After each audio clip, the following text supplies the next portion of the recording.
Begin tonight with a midday explosion that could be felt for miles. It happened on King Ranch property just outside the Kingsville city limits. It is our top story tonight.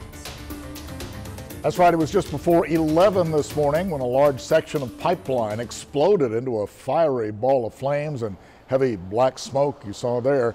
Several area first responders showed up just west of the entrance to King Ranch off Highway 141. In fact, the incident happened, we're told, just inside the ranch fence line.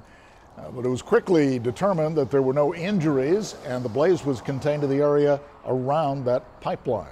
And we reached out to several local refinery-related businesses. None could confirm that the pipeline belonged to them. The highway was closed for a short time, but was reopened within an hour.